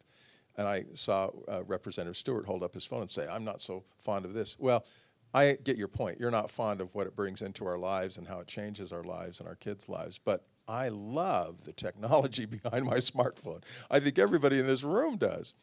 So I think that it's an exciting time to live in the sense that we've got some great challenges economically, we've got some great challenges as policymakers, but I'm very optimistic about our ability with good policymakers in place, relying on good data, good facts, and honest brokers in terms of the recommendations that they bring to those policymakers. I'm very optimistic that we are going to weather these storms in a way that will leave us better in the end. Now, is it going to be tough? Are we going to have to make some hard choices? Obviously, obviously. We're on an unsustainable growth pattern of national federal debt. It's very troubling to me. And I see plenty of blame on both R's and D's. I saw what went through in the last part of 2017 at the federal level in terms of our national debt. It was a travesty. And for a Republican-controlled House and a Republican-controlled Senate and a Republican president to sign off on a bill that they should have known would cause such a dramatic increase in our national debt is a problem. So it's hard for me to take seriously folks on either side of the aisle who talk in detail about government debt until they come up with some way of dealing with it that isn't pretty much the kind of stuff that you would expect and that we've heard from for a long time in the past. We need to come up with a different way of thinking about it and addressing it. Thank you, Romina. When I see this graphic, and what it shows us is inflation, a change in the cost of living, prices changing for various goods and services. And what I see there is also a scary political agenda, because people don't really understand why prices are rising. They know that it's having an impact on their ability to live the life they want to live, and so they want to see it fixed. And so what do you get? Those items on this ticket, you have a political agenda that the Democratic Socialists are pushing very heavily right now. Medicare for all, to drive down medical service and hospital service prices. Free college, universal child care. And that's also why I'm so worried about our national debt. I share your concerns there, because what it ultimately will lead to is inflation in our economy, but it will manifest itself in the higher cost of goods and services, and people will not know that the reason those prices are rising is because our government is so profligate and irresponsible and frankly reckless. And so the agenda that will come out of that won't be an agenda to reduce government power, to reduce government spending, but it will be the exact opposite. And I worry that the American people will agree to policies that sound good on the surface, that are sold under the right premise of lowering healthcare costs, making college more affordable, enabling families to be able to have children and work at the same time. And what they will end up doing by the heavy-handed approach that government will take to solving these issues is they will make those services and goods more expensive, and that will lead to even more regulation. And you slowly but surely march down the road to socialism by that approach. And so it comes down to information in the same way that people reject new folks moving into their neighborhoods. You know, that's where some of the housing issue comes from, and the NIMBYism and some of the zoning rules and regulations that are keeping housing from being built. And in the same way that people are afraid of foreigners, people that look different than they do, maybe speak a little funny, and that has prevented our political system from adopting a sensible immigration system that secures the border, but allows the United States to tap into the great supply of hard workers who want to come here from all over the world to live the American dream, to provide services for us.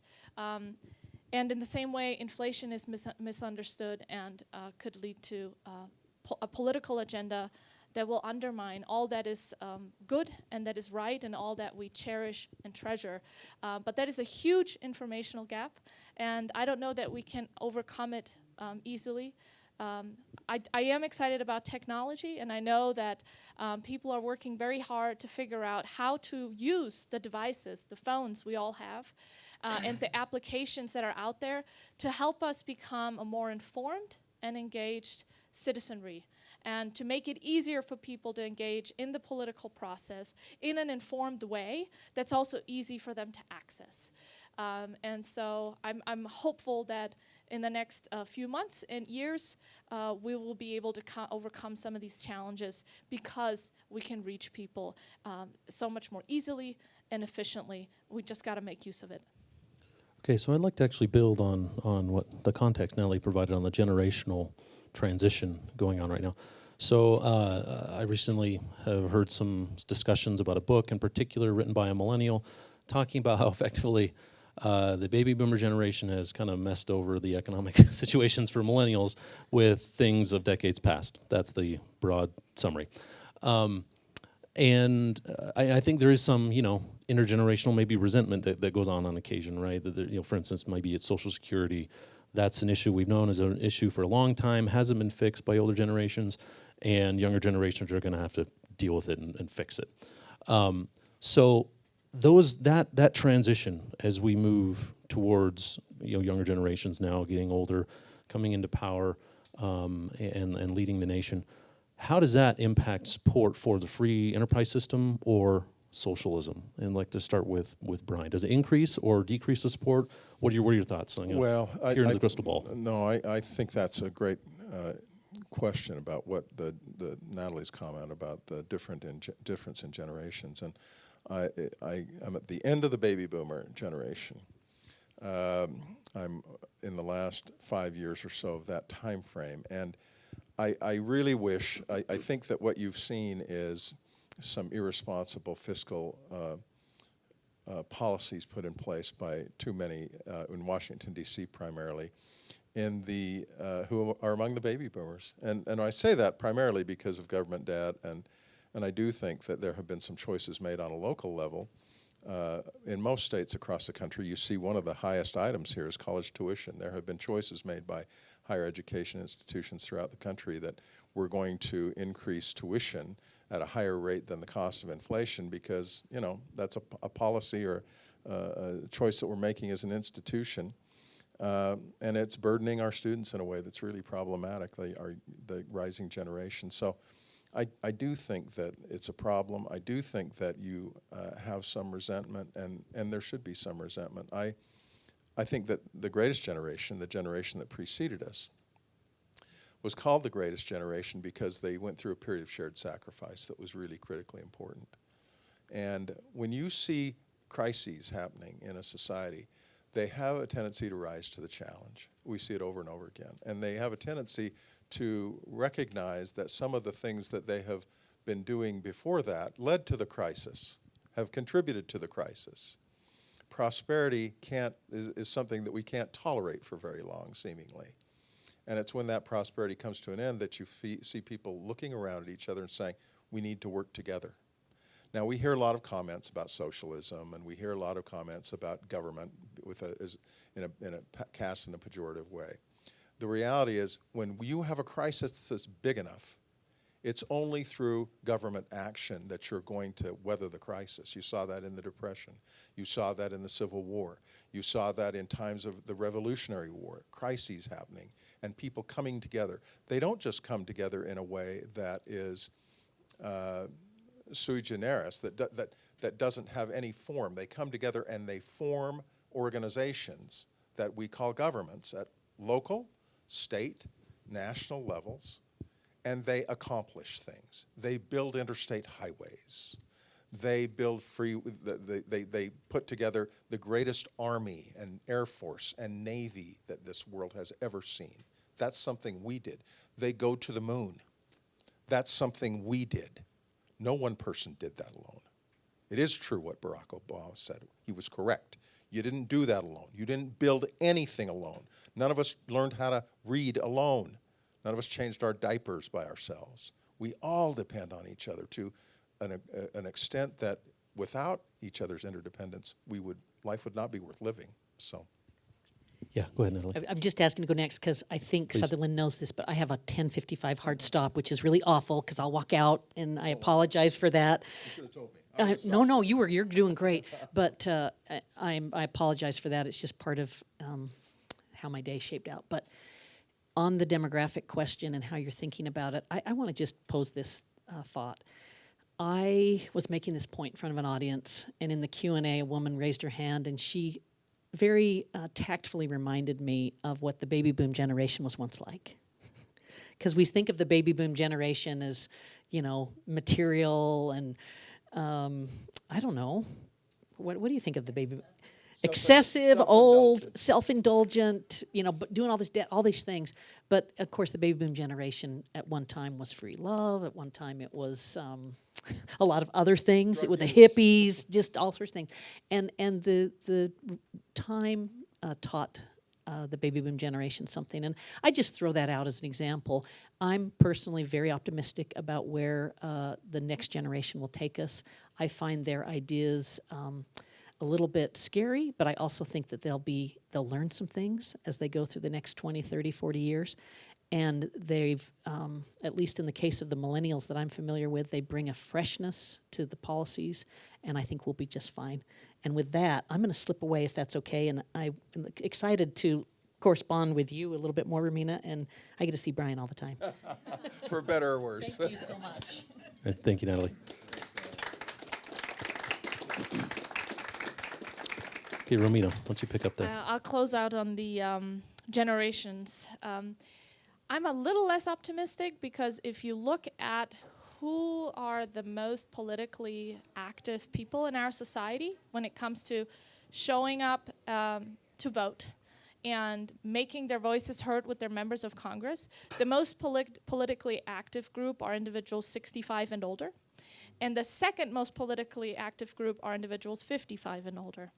And then if you look at the demographic shift our country is going through, right now on average, the population 65 and older makes up 15% of all Americans, but they're growing to become 20% of the population as they're aging and they're living longer, and they, of course, are more politically active. And yet you see millennials, people in their 30s and 40s, much less politically active, and so they don't carry as much clout with politicians. And then if you look at the federal budget, you find that it actually it reflects a functioning democratic system, if you will, because what the Congressional Budget Office has done is look at how much of federal government spending benefits individuals 65 and older.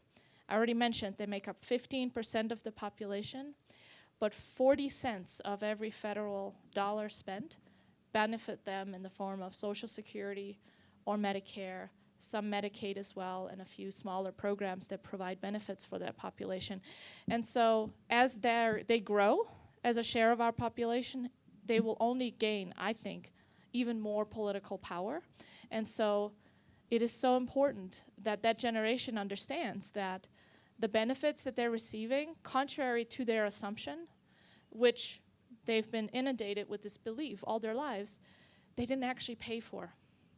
85% of Medicare dollars come from general taxation. Only 15% of Medicare spending is financed by payroll taxes and premiums that Medicare beneficiaries pay. So it is paid by current workers. For Social Security, the unfunded liabilities are about $16 trillion. There is no lockbox, the money wasn't saved, and even if it had been, that's only $3 trillion of that $16 trillion. So no matter how you look at the numbers, it is true, people have paid taxes all their life, but if we don't fix those programs, the children and grandchildren of today's baby boomers, and even their own their great-grandchildren, will pay a much, much steeper price for that. For Social Security, if we don't change benefits at all and just increase taxes to pay for current promised benefits, you're looking at a 1/3 increase in the payroll tax. That's a lot for a working family to swallow. And then we haven't even talked about Medicare, which is an even bigger problem. So I think we need to work together, and we really need the older generation, the baby boomers, to work with us, because they carry so much political clout, and if they're only focused on their own well-being and their own benefits, what kind of legacy are they really leaving behind? I think that's something we need to ask. All right, thank you. We're going to transition to some audience questions now, and due to time, we'll probably only have time for one or two. But we had a question saying the answers to complex problems, like the ones we're talking about today, require a combination of market and regulatory solutions. How do we get at those things when political parties won't communicate with each other, right? Think of kind of the dysfunctional politics in D.C. that is increasingly seeming to spread, in some cases, down. Let's start with Representative King and then have Romina. That's a real challenge, because it's never been easier, this technology that we talked about, it's never been easier to have delivered straight to your ears and your eyes the messages that you already believe. And it's never been more difficult to get people to engage in a constructive way and in a civil way with people who think differently than they do, who are smart people and who have points that they should and can make. One of the things that I love about the Utah State Legislature that's different than Congress is that we work in a 45-day session where we're thrown together, and some of my best friends are members of the Utah State Legislature, that have an R behind their name. I mean, wonderful individuals who I respect and have great affection for, and I trust. And we don't agree on everything. There are a lot of things that we disagree on, but I know their heart, and their heart is in the right place. And if you find that you can work with people at a level of personal trust, you're going to find a lot easier to bridge the gaps between you on policy issues. It used to be back in Washington, D.C., that when you were elected to Congress, you moved to Washington, D.C. with your family. And your kids went to school with the kids of other congressmen and women who were on the other side of the aisle from you, and you got to know them because you went to lunch with them and you went to dinner with them. Not true now to the same degree. There are people, of course, who move back to Washington, D.C., but it's much more common than it was 30 or 40 years ago to have people work from their home base, wherever they are, fly to Washington on a Monday night or a Tuesday morning, work Tuesday, Wednesday, Thursday, fly back Thursday night or Friday morning, spend most of their time in their home state, and not have much opportunity or reason to interact on a social or personal level with people on the other side of the aisle. You gotta be able to get to know people, even when you disagree with them. Maybe because you disagree with them, but you know them, you can more easily form bridges between you. I look back and I walked in today with Gail Ruzicka. Now, Gail and I are about as far apart politically as you can get at the Utah State Legislature, but she's a wonderful human being, and I love her. And she and I have had some experiences that are fun, where we've taunted each other and where we've laughed at each other and where we've found common ground. She said to me last session, "Are you going to be against this constitutional convention thing again? I'm counting on you." And I said, "Gail, you know anything you say is something that I'm right there with you on." She laughed. But there, even for Gail and I, there's common ground that we can find. I do a lot of work up at the legislature with Libertas. There are a lot of ways in which I find common ground with libertarian thinkers. So anyway, I think you just got to have a personal relationship. You got to get out of these little chambers that we build for ourselves. I mean, I go on a walk every night and I put my earphones on and I listen to the podcast, Pod Save America, and I get my daily fix of John Favreau and John Lovett and these former Obama speechwriters who tell me the liberal line. It's wonderful. Makes me feel good. It validates what I already think. But you know what? I need to spend some time with Gail, too. I need to spend some time with Romina. I need to spend some time with Derek and listen to them. And I'm going to be a much better policymaker. Right, Romina? Yeah, everything you said is so true. I also think that the founders were very wise in reserving most of the responsibilities and government actions for the states, and limiting the federal government in its scope to core constitutional functions, and I think we've moved away from that, and that has amplified conflict because I think it's much easier to find common ground when you're trying to solve local problems as locally as possible, and that can mean in your family, in local communities, with your local government, and then bigger issues at the state government level. I think it's much easier to find common ground when you're working with that defined population. From Washington, you too often find one-size-fits-all solutions that don't end up fitting anybody very well. And the political process itself leads to outcomes that don't reflect the preferences of the population. So you get much worse outcomes the more you centralize power. And I think one of the reasons we see so much gridlock in Washington is because the federal government is trying to do too many things and therefore doing them poorly, rather than focusing on core national priorities and constitutional functions, and then finding common ground where that's necessary. And national defense is the biggest one there. But when it comes to healthcare, environmental protection, roads and bridges, you're much better off solving those problems on a state and local level.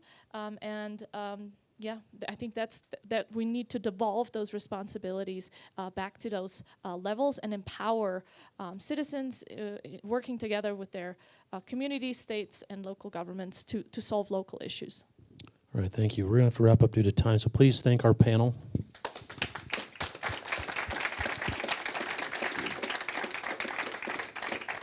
And Rick's going to come up with some closing comments. You guys can go ahead and sit down. Thanks. Okay, I promise for those looking at your watches, we're finished. I just want to very quickly thank Zions Bank for underwriting this series of events. I want to thank Representative Stewart, who, as you know, had to leave. Thank you, Romina. Thank you, Representative King. I understand that you came here under a unique set of circumstances. Thank you for trusting us and being part of this conversation. It added a great deal. Thank you to Natalie. I also want to recognize Laurie Swim is here. Laurie and Gaylord Swim are the founders of the Sutherland Institute and benefactors, and we appreciate greatly her attendance and her longtime support of this vision. Thank you to a Facebook audience who's been enjoying this. If you didn't know that, the back of your head may have been made famous at some point. And thank you to the audience. When I started the event, I asked for civility, and we achieved it. See, we can do this. So thank you very much, and thank you for being here.